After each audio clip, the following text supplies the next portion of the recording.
Welcome to Knock Talk. I'm your host, William Hall, broadcasting live from Kingsland, Texas, USA, with another episode of TNT, the Twisted New Testament with Rabbi Stuart Federow from the Big H, Houston, Texas. Tonight's topic is a juicy one. Was Jesus a sinner? According to Christianity, it only takes one sin to become a sinner. Rabbi, I have heard so many times, have you ever lied? Of course I've lied. Well, then you're a liar. Have you ever stolen anything? Yeah, when I was like 8 years old. Well, then you're a thief, right? They think one action determines. Okay, so using their own measurements, what we want to discuss tonight is, was Jesus a sinner? Yes. Thank you all for tuning in. We'll see you same time, same place next.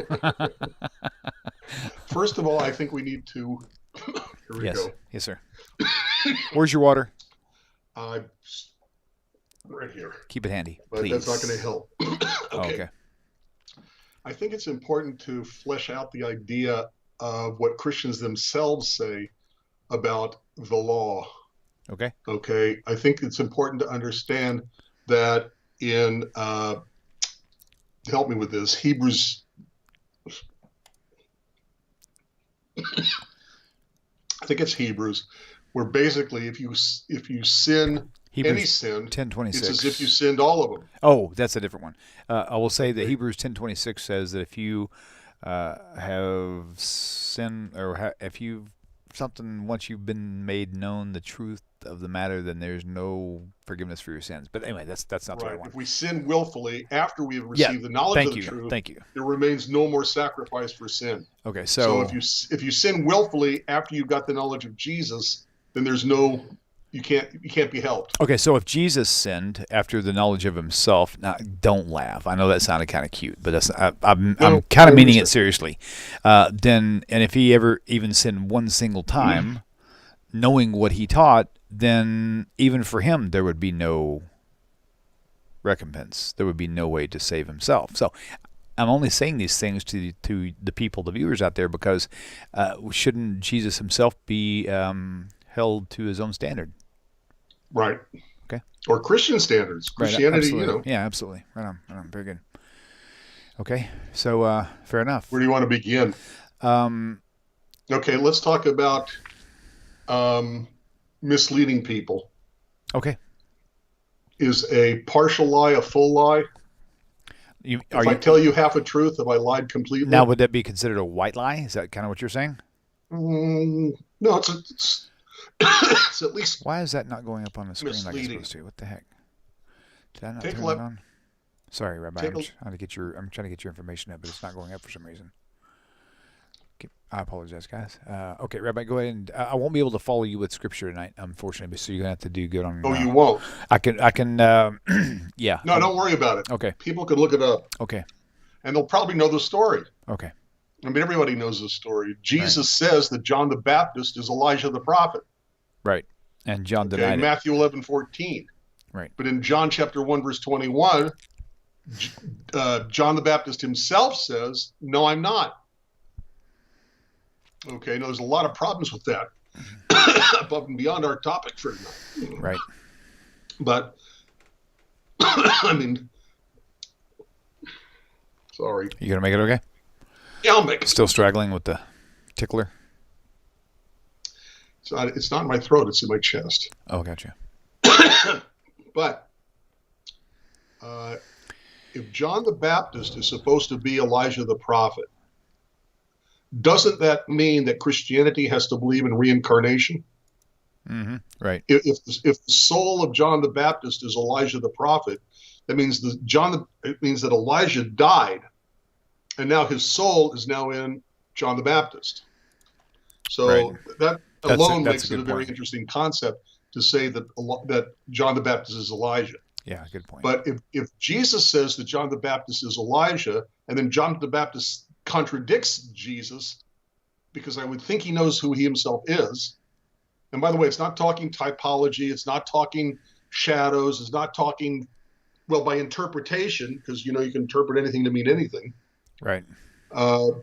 It's actually supposed to be Elijah the prophet, and John the Baptist says, "No, I'm not." Mm-hmm. That alone, to me, kind of is not a good thing. Yeah, agreed. Okay. What about the idea of making a bargain with a demon? Carry on. Matthew chapter 8, verse 31. That's the herd of swine, okay, being near demons who are in somebody. So the demons talk to Jesus and say, hey, if you're going to cast us out, send us into the herd of swine. And he agreed. And Jesus says, oh, okay. Isn't that making a bargain with the demons? Interesting. Well, I don't exactly know any place in the Hebrew scriptures where it says, thou shalt not make bargains with demons. But to me, that's kind of not a good thing. There's another aspect to this. They weren't Jesus's swine. Right. So he's basically... It wasn't Jesus's herd. Right. Okay? And the fact that it was a... Yeah. So which means some farmer or some, swine herdsman or whatever has this bunch of swine and they wind up buried in, dying in the water, drowning. Right. Isn't that stealing? Yeah. Oh, I know. Destroying other people's property. Jesus was God and God owns everything, so he can do whatever he wants to with everything. Right. That's their excuse. Yeah, of course. But, yeah. Okay. Let's see. How about another one? Honor thy father and thy mother. Okay. Matthew 12:46.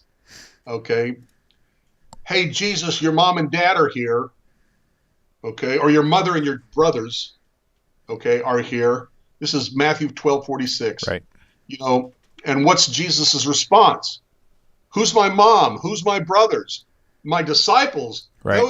Behold, my mother and my brethren. These are my disciples. So, is that honoring your father and your mother? Right. Okay. I think that would be clearly a sin.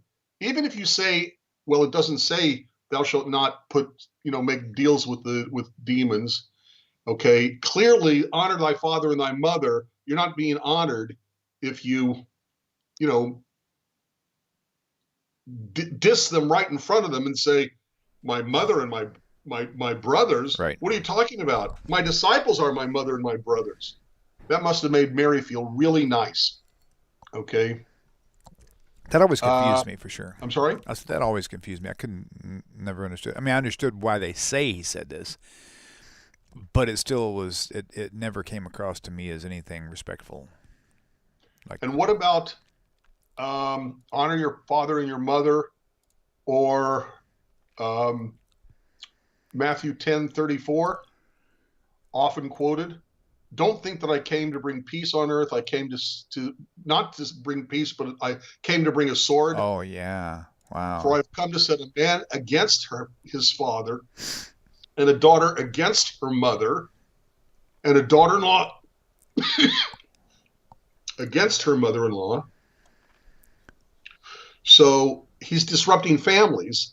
And if he came to set the daughter against the mother, okay, a man against his father, that's not honoring your father and your mother. He's not teaching people to honor your father and your mother. Right. Furthermore, an explanation about that would be, of course, he's talking, based on who you follow and your spiritual. But the thing about it is, if he says I've set out to, that's like his intention from the very beginning is to cause division. Then that's really not right. kosher. And by the way, 10:37. Right. He that loves his father or loves his mother more than me isn't worthy of me, and he who loves son or daughter more than me is not worthy of me. Let me ask you a question. I'm going to be fair. Okay, that by the way, isn't that the sign of a cult? But let me ask you a question. The target away from the family. So to be fair, I would say I'll use a movie scene ish to kind of level the playing field, if you will, temporarily. So on. If I were a rich man, what was that? Yeah, I wish I were too. Yeah, no, I mean, what was that? That was called Fiddler on the Roof. Fiddler on the Roof. So there was one scene where the youngest daughter had rebelled against the parents and to seek out a secular boy, and they basically turned their back on her because she was in rebellion. Right. Right. Is that kosher in Judaism? Yes. Then why couldn't it be for Christianity? If your son or daughter is more important than me, then you're not worthy of Whoa, whoa, me. whoa, whoa, whoa, whoa. Wait a minute. Saying that son or daughter is more important isn't the same thing as saying my child is blatantly sinning. Right. But the point is, in Christianity, according to Paul, if anybody professes to know the truth, but they do not follow after us, you shall not even sit down to have a meal with such a person. That's the teachings of Christianity. And so if in Judaism it says, well, Wait. Say that again? Okay, Paul said, I think it's in Yes. 2 Corinthians, he goes, if any of you, let me look it up because I don't want to misquote it. Please, because it's very important. Okay, give me 1 second. Go ahead and talk. I need to make sure we don't have any dead air. Okay. So I'm not sure what else to say. Well, we'll come back to this. Okay. Okay. All right. This might not take but a minute. 1 Corinthians 5:11. I don't know if that's it or not. I'm just looking. Yep, here we go. Wait. But actually, I wrote to not associate with anyone who calls himself a brother, but they do not follow after us. Do not even eat with them. 1 Corinthians 5:11. And who did Jesus eat with? Sinners.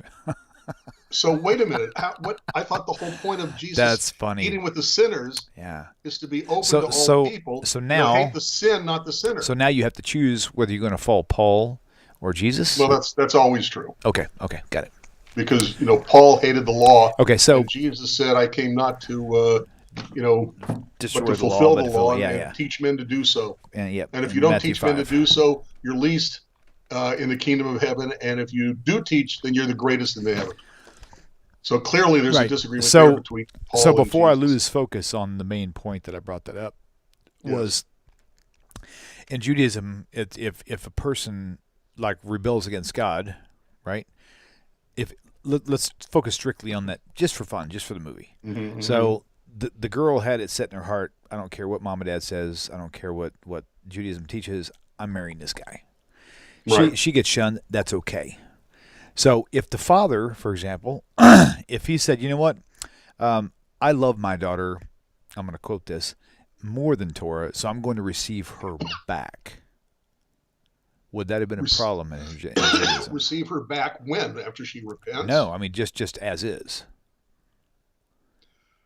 Well, you got two things working here. What's in the best interest of the people and what's in the best interest of the individual. Agreed. And sometimes what's in the best interest of the people is not in the best interest of the individual. And a parent always wants to forgive a child, and a parent always wants to do everything they can. God forbid a million times, if a child of someone commits murder, they're going to do everything they can to make sure the child has the best lawyer and, that kind of thing. Right. Okay. But in this case, if a parent said, I love my child so much, I'm just going to say, okay, fine, marry the guy.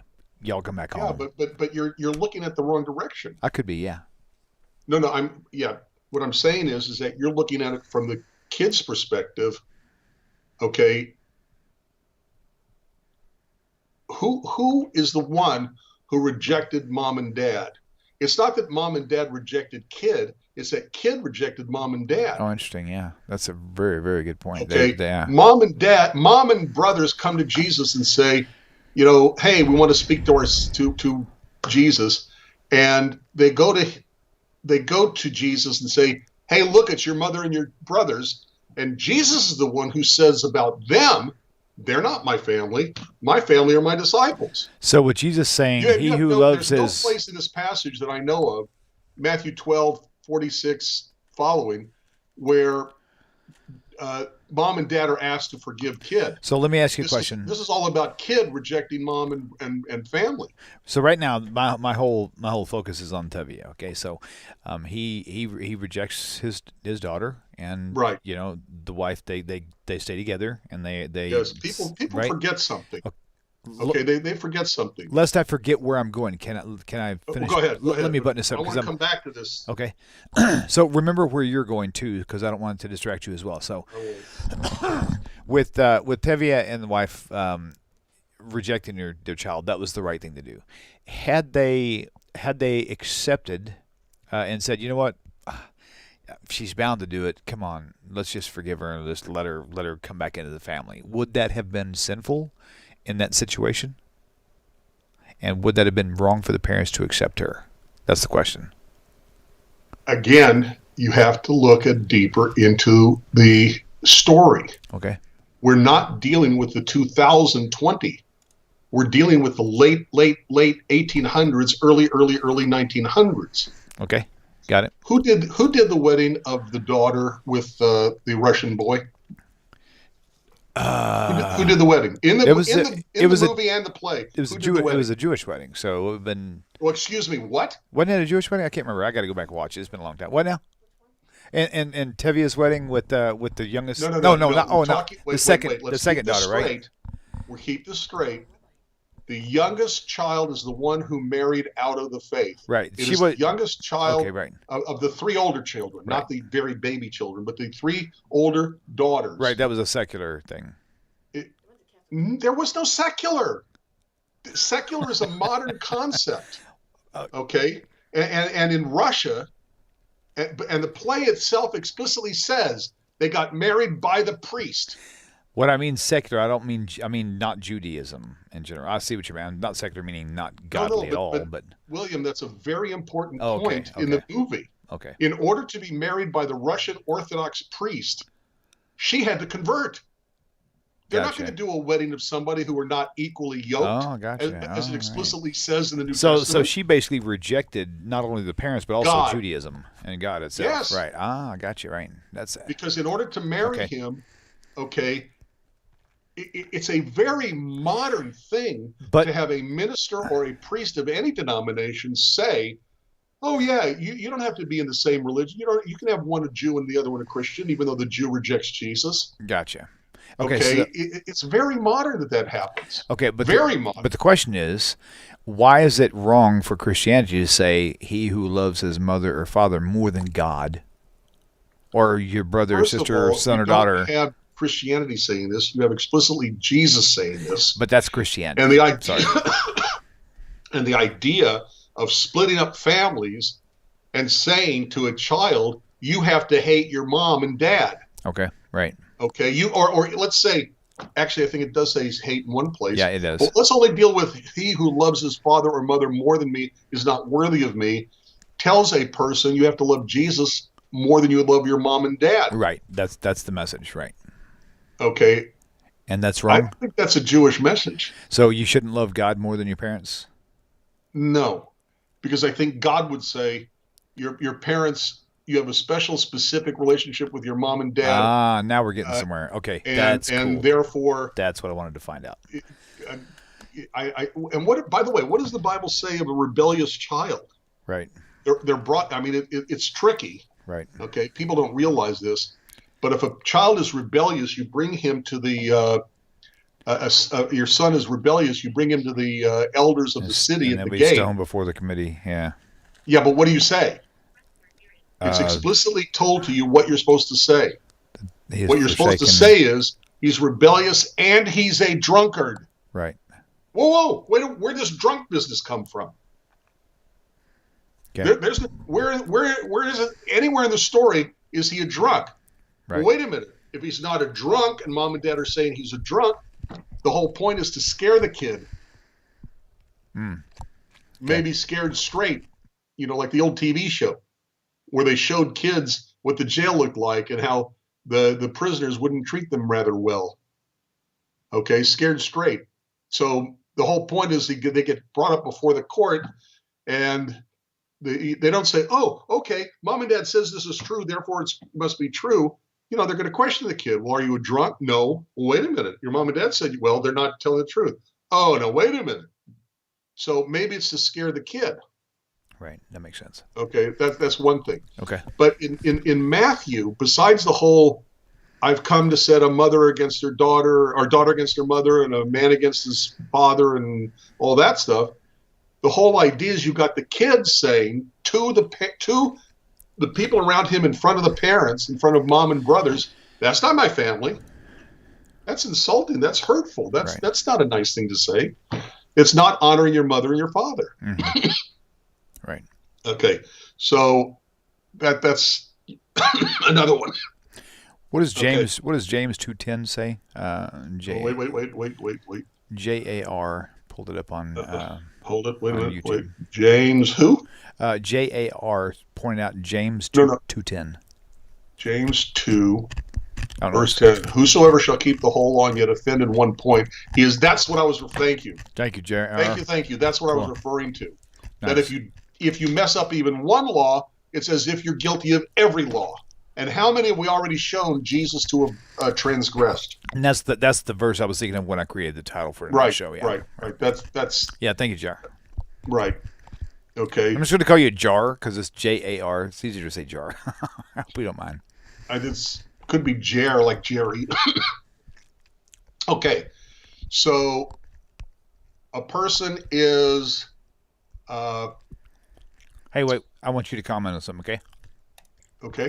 We have someone called Queen Bee, who is seems to be anti-Semitic here, but I've heard this claim before, and I would like for you to comment on it.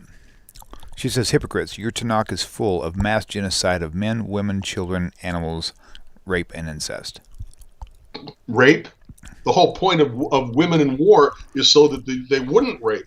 Okay, so you Queen see Bee, a pretty woman, you can't touch her. So Queen Bee, I really think you should pay attention because you've been told a lot of lies and you believe them without verifying your facts. So listen up. This is going out to Queen Bee. Rabbi, take this and spend as much time on this as you want.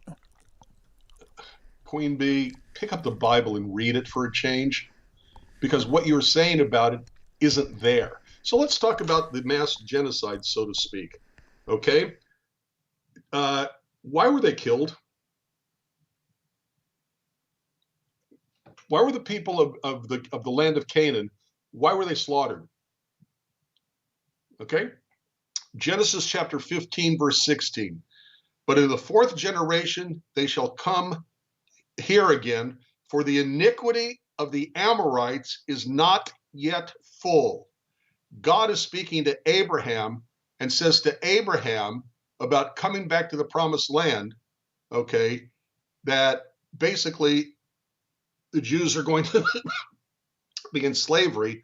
But since the Amorites, one of the people in the land of Canaan, the promised land, their iniquity, their sin is not yet full. God waits to the very last minute to punish somebody, hoping before the last minute they'll repent. Very nice. Okay? Mm-hmm. But you shall utterly destroy them, namely the Hittites, the Amorites, the Canaanites, and the Perizzites, the Hivites, and the Jebusites, as the eternal your God has commanded you. That's Genesis 15 talking to Abraham.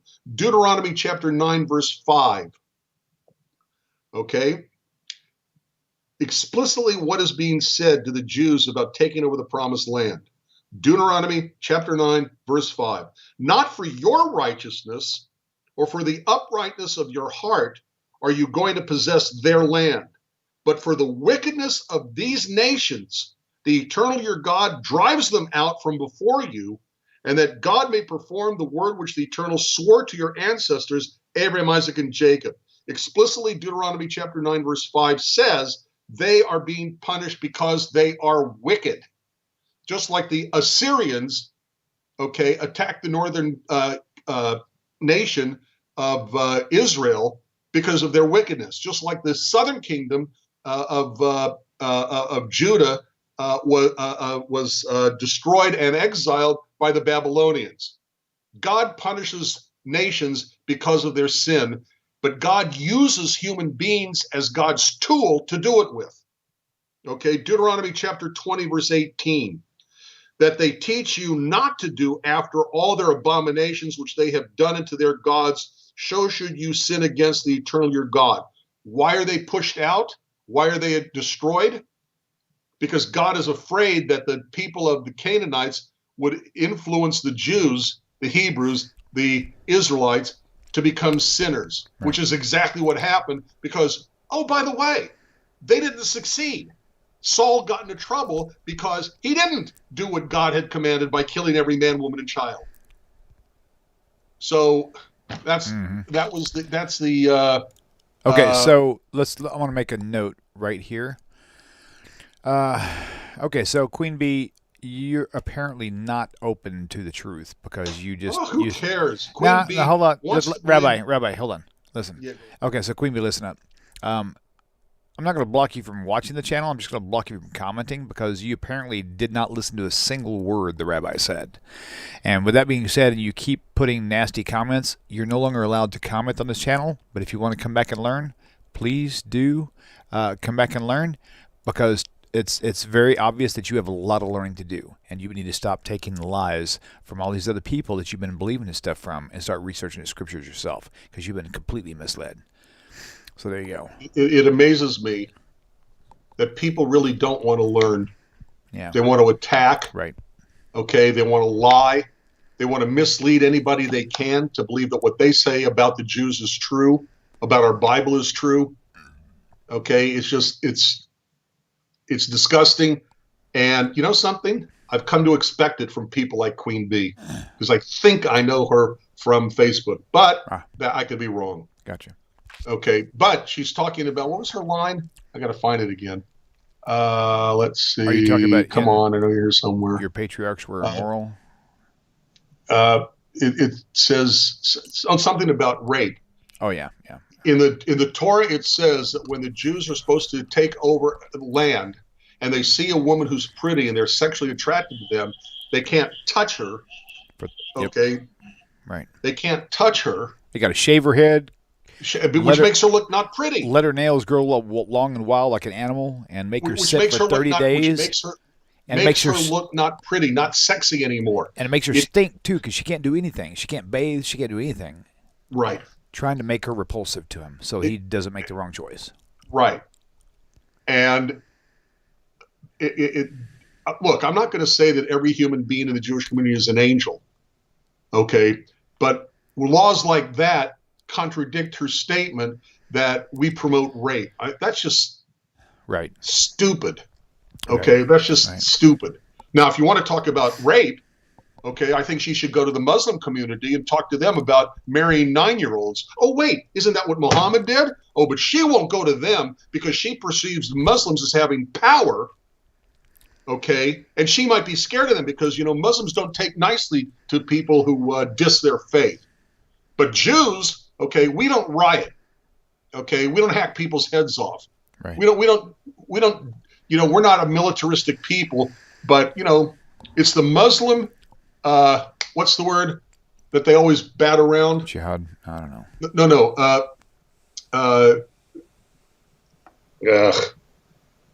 I can't think of the word. I hate when I do this. Don't you hate when I do this too? No, because I don't know what you're thinking. Where you take over the land, and then you station people there. I'll watch for chat to fill in. I can't think of the word. It's where you take over the land, like one country takes over the land of somebody else, and then stations people of their own soldiers to maintain the land. Starts with a P. I can't think of the word. Moving on. But not puppet government. You saw it as fast as I did. No. That's okay. It's what they accused Israel of doing in the Middle East. Oh, right. Of I can't think of the word. I can't remember either. A country. It's like imperialism.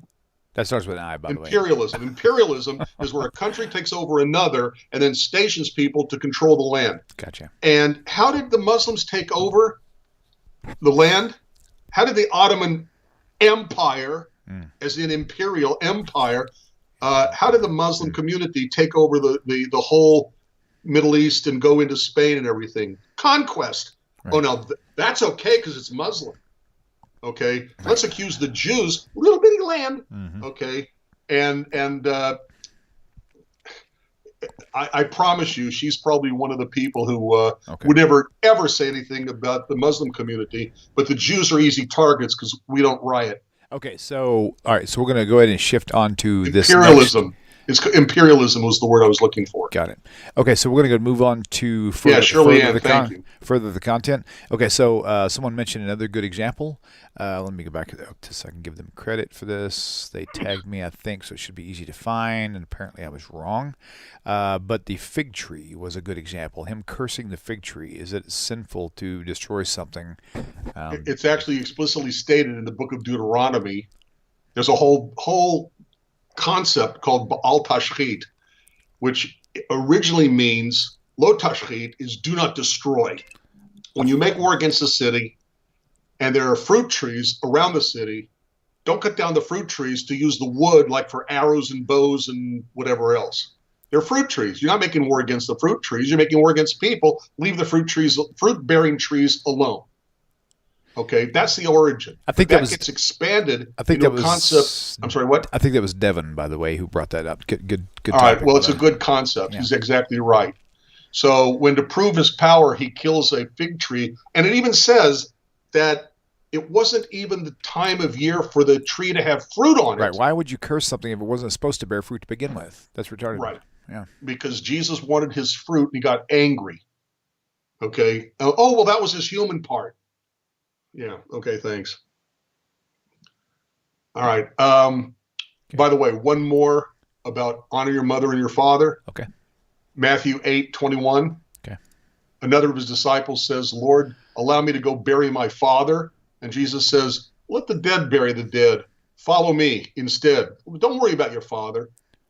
That's honoring your father? Well, the argument is that that his dad wasn't dead yet. The guy didn't want to follow Jesus for another 20 years till he wanted to live the rest of his life with his dad first.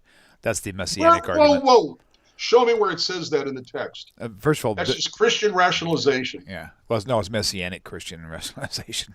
Yeah. Messianics are Christian. Yeah, totally. It's Christian totally rationalization completely to agree. Say, oh, well, he really wasn't. No, bury my father means he's already dead.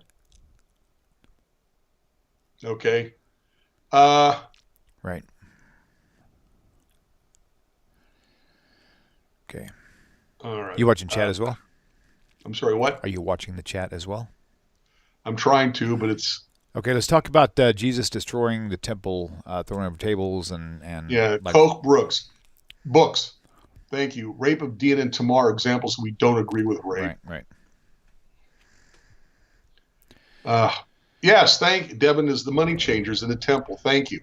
God explicitly says, if the distance from where you live to the temple is too great, take whatever you're going to sacrifice. Sorry.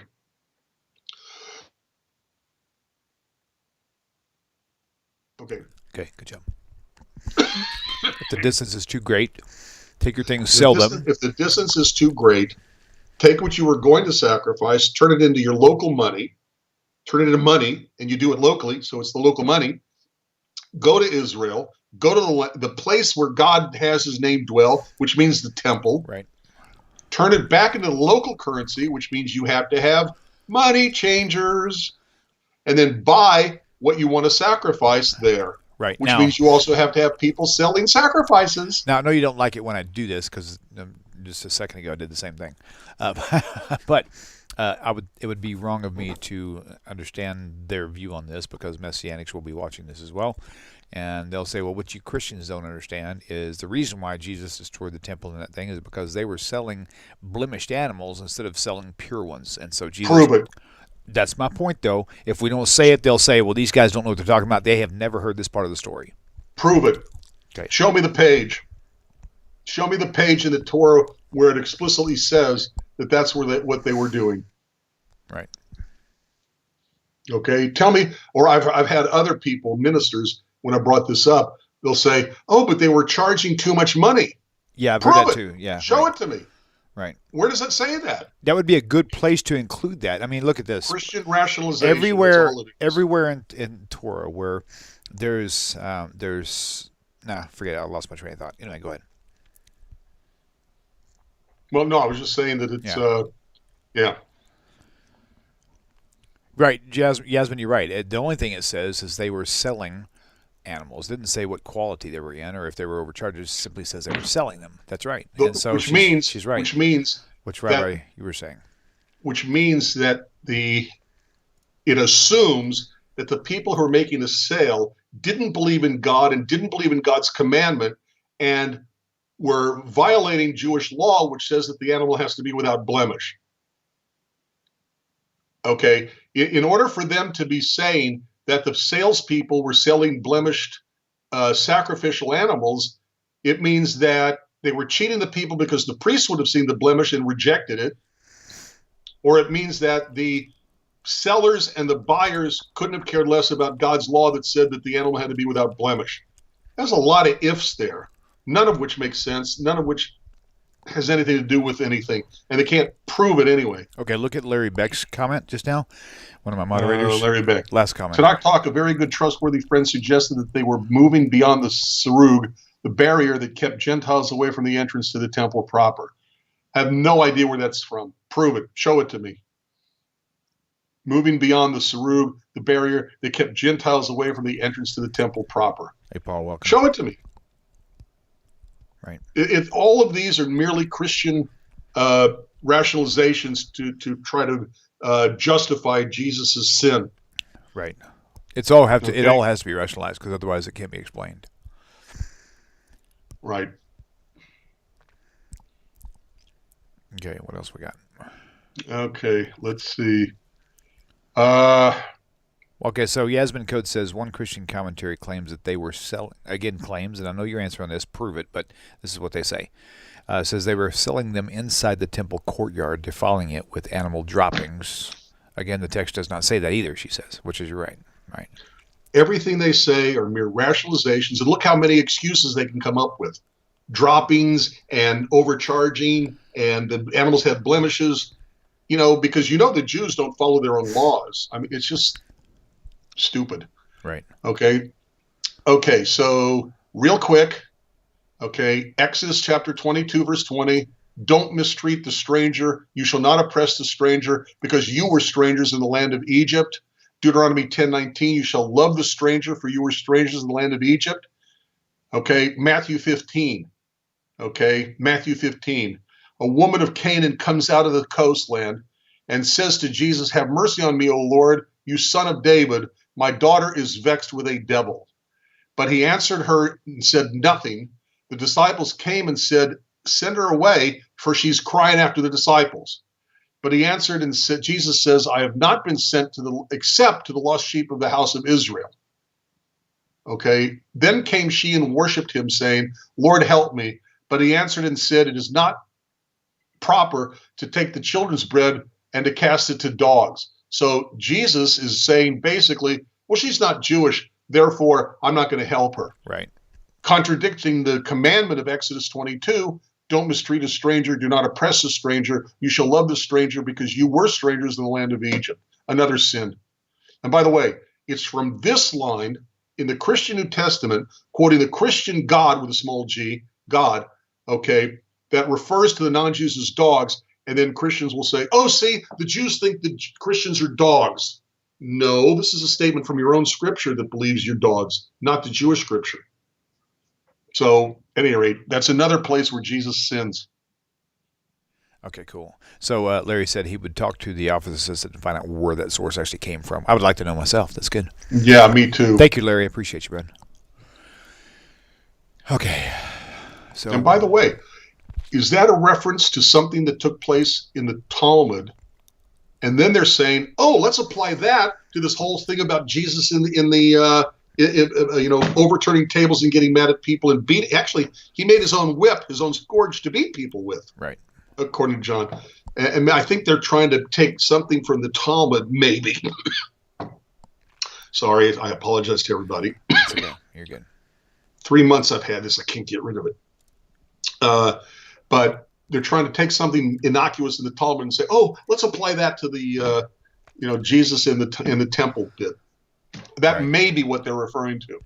So, Larry, when you find out, come back and let us know. Right. Okay, let's see. Mm-hmm. All right. So, barring that. Okay. Try to follow it here as well. Okay, so is there any other areas you want to cover as far as that goes? Guys, if you have any comments, we're both watching chat. Matthew 15. Victor Hugo, thank you. I see that. I'm sorry, what? I was talking to Victor Hugo. I think he just bought me a coffee.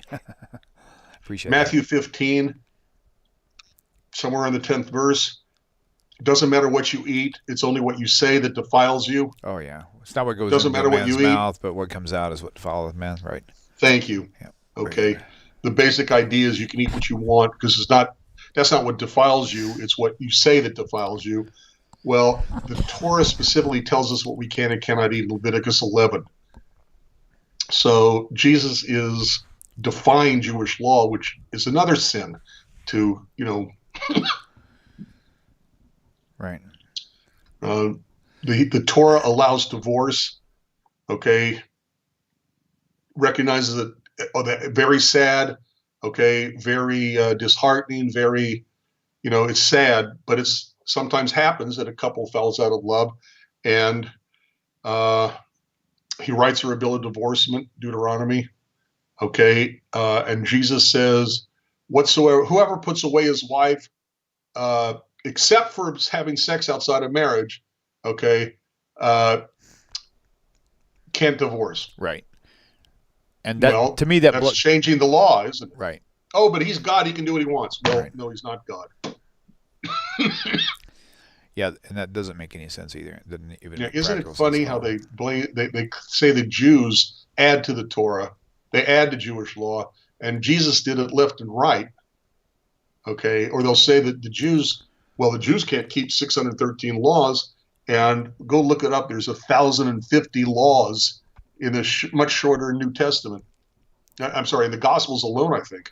Well, it could include the other places, but at any rate, there's 1,050 laws. Right. So, at any rate, yeah, Jesus was a sinner, and therefore, and by the way, we've shown how he's violated a number of laws, sinned against a number of laws of God, and Christianity. Going back to what we said in the beginning, if you even do one law, you're a sinner. You're horrible. It's as if you broke all of them. Right. So, okay. Not to mention the fact that he was also a false prophet.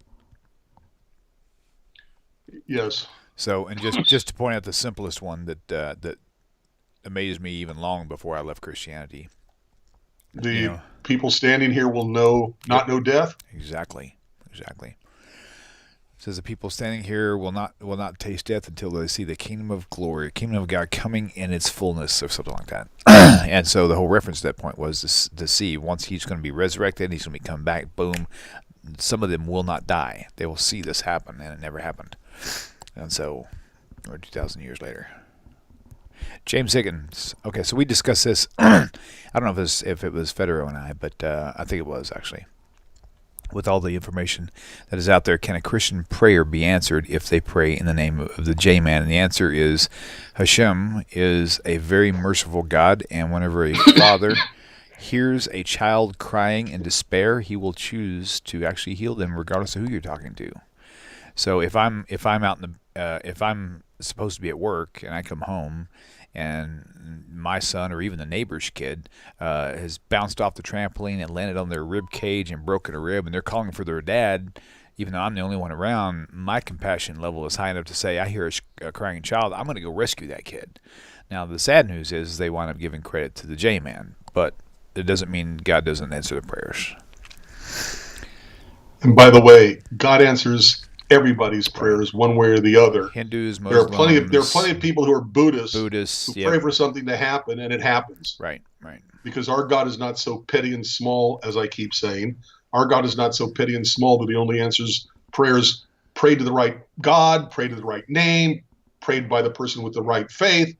Our God answers a lot of people's prayers who aren't Jewish and who don't believe in God or who don't believe in our God. Right. Okay. Raymond wants to have a new subject. Rabbi, wait. This is a really great follow-up. Majobri says this. I never saw this before. It's really good. Matthew 5:17, JC contradicts himself in Matthew 15:11. First he says, I did not come to destroy the law, or change it. But then in Matthew 15:11, he says it's not what goes into a man's mouth that defiles him. But the law clearly states it is. So, yep. very, very good point. And by the way, the same. I get excited. It's God's way of teaching me not to raise my voice. When I get excited and I start raising my voice, pushing with my diaphragm, that's when I start. Right. Gotcha. Okay. Now I forgot what I was going to say. What did you just say? Matthew 15:11 contradicts 5:17, where he says, "I didn't come to destroy or abolish the law; I came to fulfill it." But then he turns around in 15:11 and says, "Yeah, I forgot what I was going to say." Oh, yeah, right. Yeah. Okay. Forgot. That's okay. All right. So it was important too. Oh well. All right. Raymond wants a new subject. Raymond, what's your topic? It was a question mark. He wasn't saying that with an exclamation point. He was a question because we was like, "What do we do now?" No, he wants to have another. I thought I only saw that once, and it had a question mark at the end. Right. He's asking, "Can I have a new subject?" Well, it was right. It was right at the time where it seemed like we didn't have anything else to talk about, so he was suggesting to change the topic. Right. So, but we can still do that, of course. Okay, a lot of let's see. Okay, so Mr. Knight, it says, why did the disciples follow the law after Jesus died if it was nailed to the cross? Well, the context, the supposed context of that was that it wasn't the law that was nailed to the cross, it was the punishment of the law that was nailed to the cross. That was their argument. So, comparing dust to the ground in Genesis 2:7 versus Exodus 8:14. Raymond, tell me where you're going with that. That could be a good topic. Wait, what is it? If there a difference between man and flies, let's see. That was comparing Genesis 2:7 versus. Wait. Genesis 2:7. And the Lord God formed man of the dust of the ground and breathed into his nostrils the breath of life, and man became a living soul. Okay. And in Exodus 8:14. Exodus 8. And they gathered them together upon heaps, and the land stank. Huh? Okay, so he's asking about the comparison between man and flies. I'm not sure I still get it, but that's probably there. Let me read what he said because I don't understand what he's. Where is this? Is there a difference between man and flies? Yeah, human beings are made in the image of God, little lower than the angels. Okay, hold on. And flies aren't. I don't believe that's the context of. Okay, so I found something very interesting. I like to kick. So there's a messianic question on here. William Kaczynski. I hope I said that right. No disrespect if I didn't. The truth in all of this, no one knows what Yehoshua said. First of all, how do you get Yehoshua? Most of Messianic Christians call him Yeshua, and then or Yehushu, or Yeshu, or something like Yehushu or Yahshua. Yeah, Yahshua. It says the lying pen of the scribes existed throughout the course of history. Sorry, would be interesting if Yehoshua was the anointed one. History repeats. Now, are you asking about the Joshua and literally Joshua? If he was the actual anointed one, I'm not sure if that's a messianic twist of sarcasm or if you're really being genuine. So I'd be kind of curious to see your follow-up question. So, well, if he really believes Jesus was the anointed one, then to be the anointed one, there's certain things you're supposed to do. And dying for everybody else's sin isn't one of them. That contradicts numerous places in the Hebrew scriptures, like Deuteronomy 24:16. Every man is to be put to death for his own sin. Right. So, not quite sure where he's going with that. Okay, Mr. Nape. Your question the answer to that question would be, first of all, the question. So, the punishment of the law was actually what was taken away. What does it matter if people kept the law? So, the answer is very simple. In our government, if the judges finally said, you know what, guys, I'm not going to give you, I'm not going to give you a ticket for speeding 65 and a 55, but you guys really need to drive 55 for safety, for this whole purpose of social justice and careful consideration, that would still be applicable because it's the smartest way to live. I mean, in Deuteronomy 6, it very clearly states that what of the nation, I think it's Deuteronomy 6, what of the nation has such laws that are such as wise, and goes on to say no other nation in this world has this. So there's benefits to that. So I understand your concerns for sure, because a lot of things they say do seem to be compelling. I guarantee if you would like to email me, Mr. Knapp, if you have specific questions, we may even be able to make a whole show out of nothing but your questions. So send me an email. William at Tanakh Talk. Actually, no. Send it to Tanakh Talk Questions. Spell it like I do the show. TENAK. I know that's inappropriate. I know it's not correct. Guys, don't give me a hard time. The only one that was available. It was the only website available even close to that spelling. So TENAK questions at gmail.com. TanakhTalkQuestions@gmail.com. Send me as many questions on there as you want. And that goes for all of you, too. If you have questions you think might be good for the show, definitely send me those questions. We'll see about getting them on, okay? So, all right, there you go. Yep. By the way. Yes, sir. Brother Warren says that he was obeying Jesus, who said to obey the Pharisees, so he's listening to the rabbis. Listening to the rabbis isn't obeying the rabbis, just means you're listening to them. Right. Obeying the rabbis, well, my command would be abandon your idolatry and convert fully to Judaism. It says the scribes and the Pharisees sit in the seat of Moses, as Matthew 23, verse 1. Mm-hmm. Yep. The scribes and the Pharisees sit in the seat of Moses. Therefore, everything they tell you to do and observe, that observe and do. Right? So abandon your idolatry and convert to Judaism. So the thing is, what did they teach? They taught the law. I mean, even in the New Testament, one of the letters, I taught the law and the law won. I taught the law and the law won. Oh, that's great.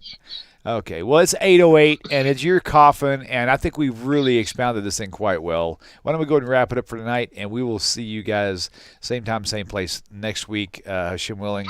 Rabbi, and listen up, Rabbi, and everybody else, I will not be here the week of July 11th. I will be in Oklahoma, so there will be no shows that weekend. So, Rabbi, you should have on that weekend, which is like 3 weeks away or something like that. You're going to have to remind me because I'll forget. I will. So you guys have a great one. Listen, guys. Hey, look. There's a link on your screen. So there was an ad earlier put up about buy me a coffee. The reason why that ad is there because a lot of people say, "Well, I don't have enough money to donate." Tanakh Talk's got enough money. You know, what can I give? $2 or $3. $2 or $3 would help out tremendously if a lot of people did it. So the whole thing with the buy me a coffee link that's on there, it's just a clever way to reshape the way you think about giving. Some people think when they give, you have to give $50 to $100. No, $2 or $3, buy a coffee. If you buy 1 or 2 coffees a week and you know coffee's bad for you, buy me a coffee instead. That's $6. If everybody gave $6, I could actually do this full time. So that's why that's there. And more importantly, the people who actually would donate on a regular basis, that's where it really helps out the most. And so if you want to do that, go to TanakhTalk.com and look for the donate link at the top or the bottom. There's a PayPal button, or if you could send, there's actually an address, a P.O. box listed on there if you want to go that route. But end of the day, I need your help. This is no way. This has been going on for almost going on in our 6th year now. And so I would really, really like it if you guys could help me keep these programs free. I don't ever want to get put in a position where I have to charge for these videos. And I don't know what that means, but I just know that it's been going good for 6 years, but not where we need to be right now. We need to get closer to that goal. So, but anyway, so Rabbi. By the way, yes. I don't know if you know this, William, if you've ever done the math. But if you take almost 900 videos, okay, even 870, and you assume that there are only 500 people watching any one video, which we know is way low. Way low. Right. Okay. But that's 400,000 people watching a video. And we've got over 8,000 subscribers, almost 8.1 thousand subscribers to date. And so, and 8,000 times $10 allows you $10 a year. Right. Is $80,000. Right. So, with that said, guys, don't think he's got enough, because that's not usually the case right now. With 8,000 subscribers, how can Andrea put up a website and when I try it stops me? With 8,000 subscribers, we may have about 100 active people, ranging from $1 to like 500 randomly from time to time. But the thing is, we got 8,000 subscribers, 8,000, and we got probably 100 that are active. That's like a really, really low percentage. And the thing is, if we were actually like hammering it right now, then there would not be any topic right now. There would be no need for it. So anyway, point being, I do appreciate everything you guys could do to help me keep these things free. And we're definitely moving forward, not moving backwards. And I don't want to move backwards. I don't want to cut down shows because there's not enough money to keep them on the air. So you guys please help us out if you don't mind. Join us there. So, Rabbi, thank you so much. It's been a great show. Your information, huh? And you should be well, like Refuah Shlema, like really quickly. Thank you. Thank you. Yes, sir. Yes, sir. All right, Rabbi. And ladies and gentlemen, we'll see you guys same time, same place, Hashem willing, next week. Y'all take care and have a wonderful, wonderful evening. Peace out, y'all. Counter missionary work is on your screen as we see Rabbi doing his finger dance. Yay! All right, guys. Take care. Peace.